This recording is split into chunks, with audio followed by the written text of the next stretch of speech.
이 세 번째 세션에서 그 대답을 어느 정도는 찾을 수 있지 않을까라는 희망을 좀 가져봅니다. 자, 이번에는 경기도 기본소득위원회 위원이시자 정치경제연구소 대안의 김찬희 부소장님께서 기본소득 관점으로 본 평생학습에 대해서 말씀해 주시겠습니다.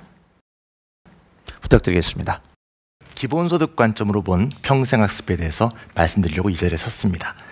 코로나19 이후의 상황에서 비대면 상황이 계속되면서 많은 언론에서 디지털 격차가 더 커지고 있다, 이런 말씀들을 많이 하고 있죠.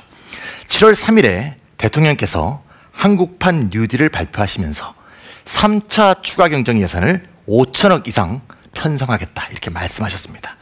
그 내용을 제가 하나하나 들여다보니까 내용이 이렇게 되더라고요. 내용만 몇 가지 단어만 보시면 교육 인프라, 전산망, 클라우드, 에듀테크, 플랫폼, 뭔가 좀 다 영어죠? 뭔가 기술적 측면에서 좀 더 투자를 해서 이 디지털 격차를 메꿔보자, 이런 식의 내용이 주로 구성되어 있다는 걸 알 수 있어요. 여기서 갖는 의문은 과연 교육 격차가, 코로나19 이후에 이 교육적 격차가 과연 기술 격차에서만 오는가 하는 의문을 던질 수밖에 없습니다. 최근에 많이 발생하고 있는 학교 교육의 상황을 놓고 한번 이 문제를 한번 먼저 검토해보고 평생교육 얘기로 넘어갔으면 좋겠습니다. 제가 1, 2, 3, 4 4개를 해놨는데요. 1번, 언택트 상황에서 피드백이 제대로 주어지지 않는다. 이건 앞에 발제자분도 많이 말씀하셨습니다. 저도 줌 강의 해보니까 정말 답답하더라고요. 뭐 반응이 없으니까 일을 하고 있는지 놀고 있는지 알 수가 없습니다. 좀 전에는 노는 게 더 중요하다고 말씀하셨지만 말입니다. 두 번째 문제는 문학, 예술, 체육 등 이론 수업으로 환원될 수 없는 수업들은 커다란 수업상의 공백이 발생한다는 것을 많이 발견했습니다. 근데 1번과 2번은 말이죠, 기술적으로 해결할 수 있을 것 같아요. 좀 전에 교수님도 말씀했지만 다양한 증강현실이라든가 다양한 기술적 방법으로 분명히 해결할 방법이 나올 것 같습니다. 줌 같은 강의를 하더라도 강의를 하면 그 강의에 대해서 필요한 질문이 즉각 상대방의 컴퓨터에 질문이 떠서 그 질문을 답하지 않으면 다음 강의로 넘어갈 수 없게 한다든가 여러 가지 기술적으로 해결할 수 있는 방법이 많을 것 같아요. 그런데 과연 3번과 4번이 기술적으로 해결될 수 있는가 하는 것이 근본적인 문제입니다. 신문에서도 보셨겠지만 전업주부의 경우에는 애들이, 학생들이 컴퓨터 앞에서 공부하고 있을 때 관심도 보여주고 사과도 깎아주고 이렇게 공부해라 이렇게 지도도 해주고 또 공부에 관한 정보도 전달해주고, 근데 엄마가 나가서 일해야 되면 이게 불가능하죠. 또 엄마가 나가서 일한다 하더라도 소득이 충분하다면 개인 지도 교사를 구할 수도 있을 겁니다. 개인 지도 학습자를 기할 수도 있고. 근데 그게 없다면 여기서 정말 근본적인 교육적 격차가 생길 수밖에 없겠죠. 네 번째도 참 문제인데요. 컴퓨터 환경에 과다 노출되고 있는 상황. 사실 제가 몇 년 전부터 학생들을 많이 보면 말이죠, 여학생과 남학생의 교육 격차가 점점 벌어지고 있는 느낌이 들 때가 있어요. 왜냐하면 여학생들은 컴퓨터 환경에 남학생보다 좀 더 덜 유해하게 노출되는 것 같아요. 이런 식의 측면들에서도 실제로 컴퓨터 환경에 노출되고 있는 것을 제어할 수 있는 힘이 집안의 환경이라든가 소득이나 어떤 가족적인 격차에 따라서 크게 발생하고 있다. 따라서 소득 격차가 결국 사회적 자본의 격차로 발생하고 소득 격차가 결국 시간 주권의 격차로 발전하는 이런 문제가 가장 교육에 있어서 심각한 문제가 아니냐. 이거를 평생교육으로 발전시키면 이렇게 되겠죠. 시간 주권이라는 말을 제가 썼는데요. 누구는 하루에 이 정도의 시간이 내가 자유롭게 쓸 수 있는 시간이야. 그럼 나는 시간 주권이 많은 거죠. 근데 나는 먹고 살기 위해서 원잡, 투잡, 쓰리잡 떼야 돼. 나는 시간 주권이 제로인 거죠. 잘 시간도 부족하니까. 그럼 시간 주권이 없는 사람한테 평생교육이니 평생학습 이런 건 굉장히 공허한 얘기에 지나지가 않는 거죠. 학생교육의 경우도 마찬가지인데요. 오히려 코로나19 이전의 상황에서는 보통 교육이 이루어지고 있으니까 학교 안에서 똑같은 평준화된 교육을 시키지 않습니까? 물론 특수한 교육을 시키는 경우도 있지만 교육 격차가 오히려 적었습니다. 근데 비대면 상황에서 코로나19 상황의 교육은 교육차가 굉장히 커지고 있다고 많은 교사들이 보도하고 있죠. 어떻게요? 상위권, 최상위권은 별로 변화가 없어. 왜? 거기는 사회적 자본이 많은 가족에서 공부하고 있고 또 다른 여러 가지 방식으로 교육 보충이 가능하니까. 뭐가 붕괴하고 있죠? 네, 중위권 학생이 완전히 붕괴하고 있다 그러죠. 중위권이 없고요. 상위권과 하위권밖에 없는 소득 격차가 교육 격차로 어마어마하게 발전하고 있는 이 코로나19의 상황, 이게 과연 기술적인 문제만으로 해결될 수 있을 것인가? 이것이 제가 오늘 던지고자 하는 의문입니다. 따라서 한마디로 교육 격차 해소가 순수 교육적 차원의 접근만으로는 한계가 있다. 다시 말하자면 소득 격차의 해소를 통해서 시간 주권의 격차를 해소하지 않으면 교육 격차는 절대 해소될 수 없다. 평생 교육, 평생 학습이란 말은 공문구에 지나지 않는다. 이런 말씀을 오늘 제가 드리고 싶습니다. 왜냐하면 우리나라의 소득 격차는 너무너무 심각해지고 있기 때문에 몇 가지 미사 요구를 통해서 그냥 넘어갈 수 없는 심각한 상황에 돌입하고 있습니다. 제가 표를 하나 갖고 왔는데요. 1995년에 한국의 상위 10%의 소득, 상위 10% 29%였습니다. 근데 2013년에 45%를 돌파했습니다. 제가 왜 굳이 2013년을 가져왔냐면 2013년에 아시아에서 한국이 소득 불평등 1위가 됐습니다. 아시아 1위. 제가 어릴 때 아버지한테 정말 많이 들은 얘기가 이 얘기예요. 일본은 나라는 부자인데 사람들은 가난하대. 제가 아버지한테 정말 많이 들은 거예요. 그 일본을 우리가 이겼어요. 뭘? 소득 불평등에서. 그 중간에 IMF가 있었다는 거 잘 아시죠? 무럭무럭 소득 격차는 발전해서 최근에 노동연구원이 발표한 2017년 자료에 따르면 상위 10%의 소득이 50.6%를 돌파했습니다. 우리나라 1인당 국민소득이 얼마죠? 네, 1인당 3만 불입니다. 1인당 3만 불이라는 것은 1인당 연간 3,600을 벌어야 평균이라는 얘기죠. 3,600을 월급으로 환산하면 월 300입니다. 저는 1인당 국민소득이라는 말을 들을 때마다 굉장히 기이한 느낌이 드는데 1인당 월 300을 벌어야 평균이라면 3인 가구는 월 900을 벌어야 평균, 4인 가구면 월 1200을 벌어도 평균이라는 얘기죠. 근데 왜 내가 보는 사람은 전부 평균이야? 인간들만 있어. 어떻게 된 거야 이거? 나도 평균이하고. 참 기이한 거죠. 평균이라는 수학적 수치가 원래 그렇습니다. 갑자기 빌 게이츠 하나 들어오면 평균 소득은 올라가죠. 소득 격차가 크면 클수록 평균 소득은 가짜 수치가 돼버립니다. 또 하나의 수치를 한번 볼까요? 우리나라의 소득 양극화를 표현한 2016년에 국세청 자료가 나와서 17년에 한 의원이 발표한 적이 있습니다. 상위 0.1%의 평균하고 하위 10%의 평균을 비교한 건데요. 근로소득, 이자소득, 배당소득의 차이인데 일단 상위 0.1%의 평균의 한 표를 잘 보세요. 상위 0.1%의 경우에는 근로소득도 굉장히 많겠죠. CEO 월급은 뭐 100억, 200억, 300억 뭐 이렇게 하니까 월급이 많은 사람이 있는데 상위 0.1% 평균의 근로소득이 6억입니다. 근데 두 칸 밑으로 내려가 보세요. 배당소득 평균은 8억이죠. 종합소득으로 따지면 20몇 억이 되는데요. 이미 상위 0.1%의 소득의 대부분은 근로소득이 아니라 월급이 그렇게 많은데도 불구하고 근로소득이 아니라 주로 자산소득이라는 걸 알 수가 있죠. 배당소득은 주식 배당을 많이 받은 건데 주식을 많이 사야겠죠. 주식을 많이 사려면 뭉칫돈이 이미 존재했어야겠죠. 즉 자산 차이가 소득 차이로 나타나고 있다는 거죠. 이거를 하위 10%하고 한번 비교해 보면 말이죠. 근로소득은 950배, 이자소득은 172만 배, 배당소득은 1035만 배가 발생하고 있다는 걸 알 수 있습니다. 제가 왜 소득 격차를 말씀드리냐면요. 소득 격차가 너무 커지면요. 교육이 무의미해져요. 왜냐하면 교육이 거짓말이 되거든요. 제가 어릴 때도 배웠어요. 열심히 일하고 부지런히 살면 부자가 된다. 이렇게 세상이 되면요. 학생들이 그 말이 거짓말이라는 걸 다 알게 되죠. 그래서 너 앞으로 꿈이 뭐냐 그러면 강남에 빌딩 갖는 거요 라는 말이 나오게 되죠. 이럴 때 교육이란 게 공문과 아닙니까? 아무 의미가 없어지는 거죠. 이걸 평생 교육에 적용하면 어떻게 될까요? 뼈 빠지게 일하고 투잡, 쓰리잡 뛰어도 시간 주권이 안 생긴 사람이 많기 때문에 과연 평생 교육이란 말이 무의미해지는 말이 되겠죠. 따라서 이 문제를 해결하지 않으면 교육 문제가 성취될 수 없다는 그런 식의 결론에 도달하게 됩니다. 그래서 제가 기본소득의 필요성을 말씀드리고 왔습니다.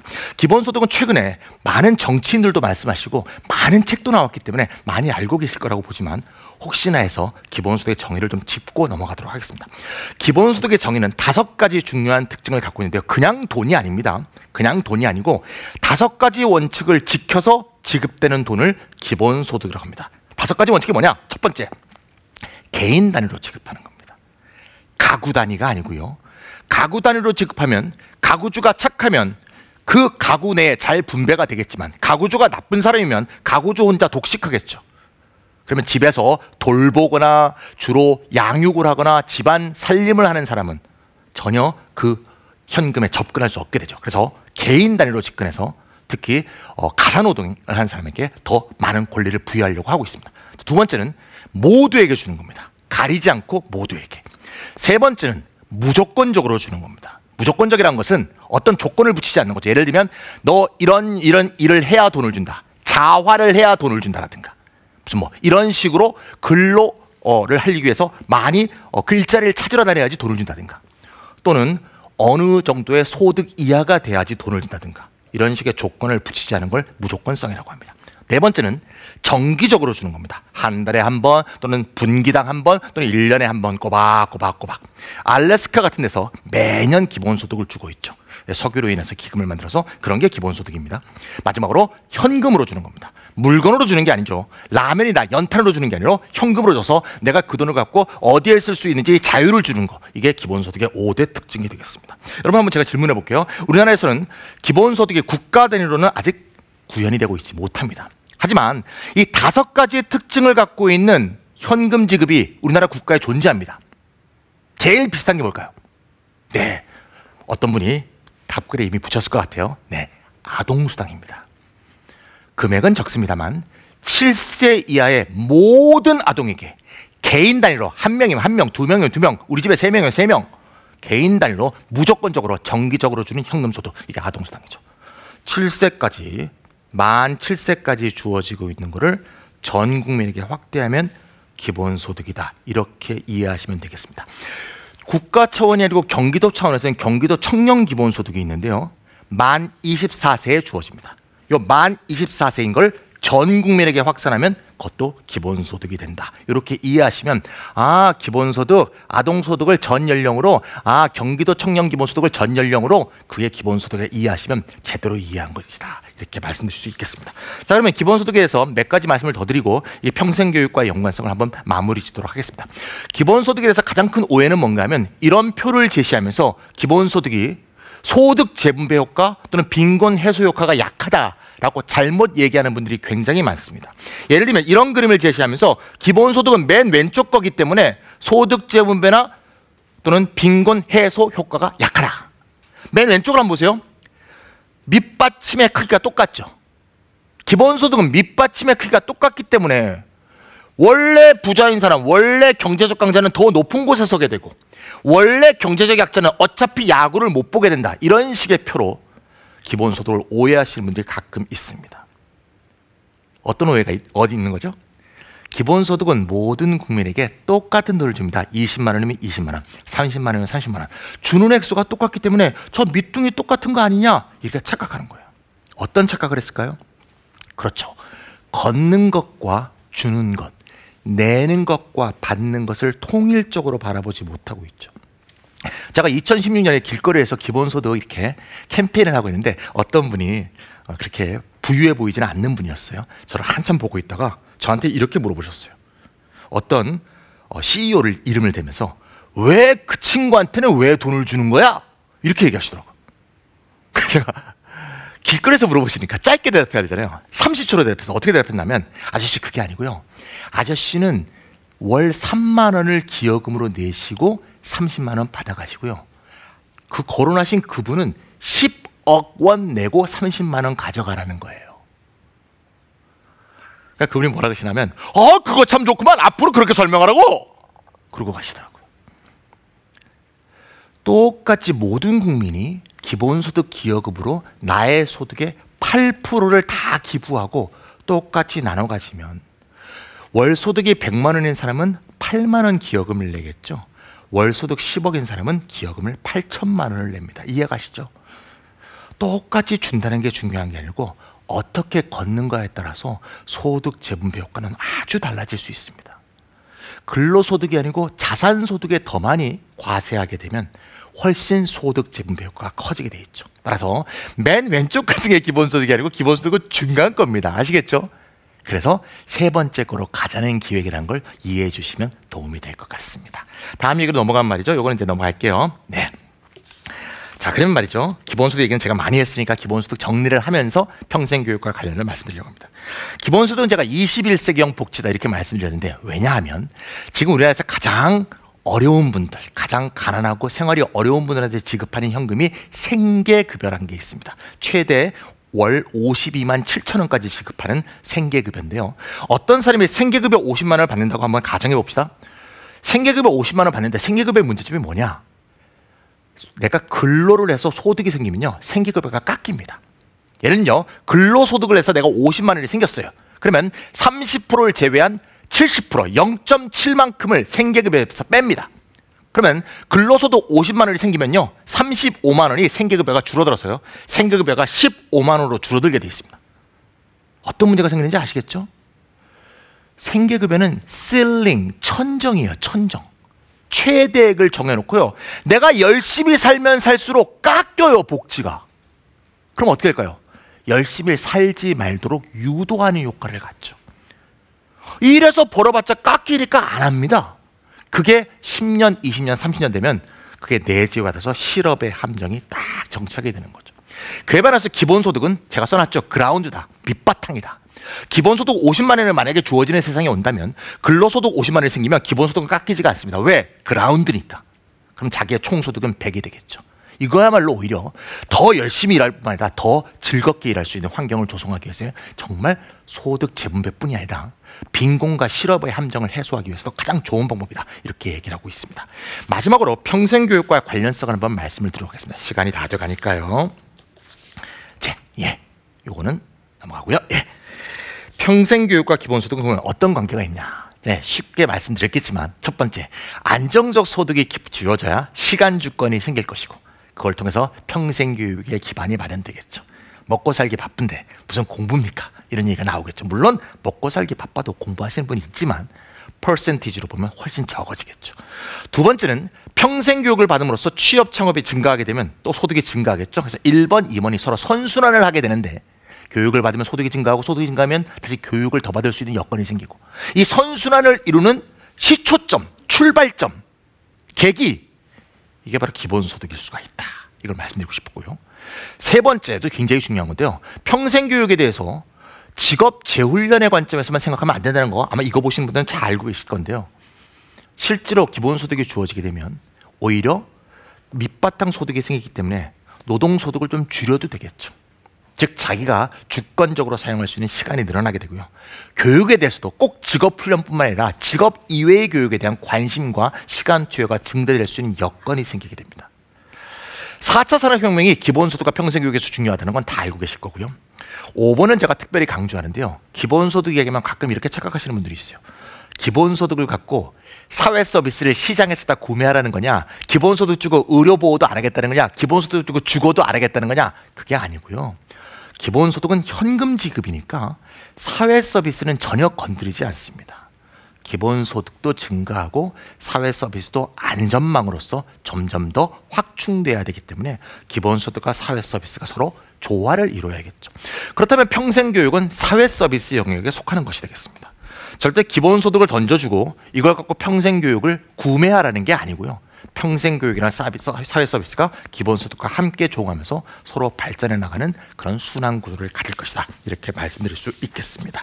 마지막으로 하나 좀 말씀드리는 것은, 제가 여기 오기 전에 평생교육에 종사하는 친구 하나가 요거를 꼭 한번 얘기해 달라고 정말 중요한 곳에서 발표를 하니까, 평생교육의 육진분류법 다 아시죠? 6가지로 분류되어 있는데 6번의 시민 참여가 아마 제일 부족한 것 같다 라고 그 친구가 꼭 좀 얘기해 달라고. 시민의 민주주의, 참여가 발전하는 게 실질적 자유와 민주주의에서 굉장히 중요하다는 걸 알고 계시죠? 이와 마찬가지로 기본소득은 우리가 이 사회에서 겪게 되는 자유가 형식적 자유가 아니라 실질적이고 물질적 자유로 발전시킬 수 있는 근거를 줍니다. 따라서 기본소득과 시민 참여 교육이라는 이 평생교육은 정말 아주 수미일과는 연관성을 갖고 있다. 함께 발전하기에 굉장히 좋은 덕목을 갖고 있다. 이런 느낌이 듭니다. 오늘 제가 기본소득 관점에서 본 평생교육 얘기는 이 정도로 마치도록 하겠습니다. 예, 부소장님, 예, 감사드립니다. 열정적인 강의를 보고 지금 그 시청자분들이 굉장히 좋은 반응을 보여주고 계신데요. 이게 질문이 이 관계를 여쭤보시는 질문이었어요. 기본소득과 평생교육의 관계가 어떤 게 있나요? 라고 이제 했는데 강의 내용에서 어느 정도 설명된 것 같아요. 네. 그런데 이제 그겁니다. 이분이 같이 여쭤보신 건 뭐냐면 기본소득이 증가하면 교육의 기회가 어느 정도 늘어날 거라는 것은 충분히 인지를 하겠으나 더 중요한 것은 고숙련 노동자가 있고 저숙련 노동자가 있다면 전체적인 경제 구조 안에서는 고숙련 노동자들에 대한 수요가 점차적으로 넓어지고 저숙련 노동자들에 대한 수요는 상대적으로 줄어들기 때문에 이 자체에서 발생하고 있는 양극화라는 부분들은 피해갈 수가 없는 부분인데 여기서 다른 관점에서 보게 되면 교육 자체가 오히려 고숙련 노동자들에게 집중되어 있는 모습이 나타남으로 인해서 양극화를 오히려 심화시키고 있다라는 관점이 존재합니다. 그래서 과연 평생교육이 이 양극화 부분을 어떻게 하면 갭을 메꿔줄 수 있을까에 대한 궁금증들을 가지고 계신 것 같아요. 제가 대신 한번 질문을 던져보겠습니다. 네, 우리가 보는 사람들은 보통 노동소득, 근로소득을 살아가니까 보통 소득 격차라고 하면 이 숙련 노동자와 비숙련 노동자의 차이로 생각하기 쉬워요. 저는 사실 그렇게 생각하지 않습니다. 숙련 노동과 비숙련 노동의 차이는 충분히 숙련 노동에 대해서 보상이 주어져야 된다고 봅니다. 기본소득은 사실 시장소득과 다른 거죠. 기본소득은 기본적으로 노동과 무관하게 주어지는 소득이고요. 숙련 노동과 비숙련 노동의 차이에서 주어지는 건 노동소득의 차이죠. 이런 노동소득의 차이가 부정된다면 그건 옳지 않죠. 분명히 더 교육을 받고 더 숙련을 받는 노동에 대해서는 더 임금이 주어져야 되고 더 보상이 이루어지는 사회가 됩니다. 따라서 숙련 노동자가 갖는 숙련 노동 임금 플러스 기본소득과 비숙련 노동자가 받는 임금 플러스 기본소득은 차이가 있을 수밖에 없습니다. 기본소득은 같지만요. 이거는 절대 부정될 수 없고요. 진정한 소득 격차는 사실은 노동자의 숙련 비숙련 차이에서 오는 게 아니라 자산소득의 차이에서 봅니다. 그래서 이 자산소득, 불로소득의 문제, 특히 우리나라는 토지 자산의 총액이 GDP의 4.4배입니다. 너무나 많습니다. 이런 토지 투기로 인한 불로소득의 문제, 이런 부분의 소득 격차를 해소하는 것이 오히려 급선무고요. 숙련 노동은 오히려 숙련 노동의 기회를 더욱더 잘 살려서 더욱더 우량한 노동을 발전시키는 게 사회 전체를 발전하는 데 의미가 있다고 저는 생각하고 있습니다. 예, 답변 감사드립니다. 아유, 고생하셨습니다. 감사합니다.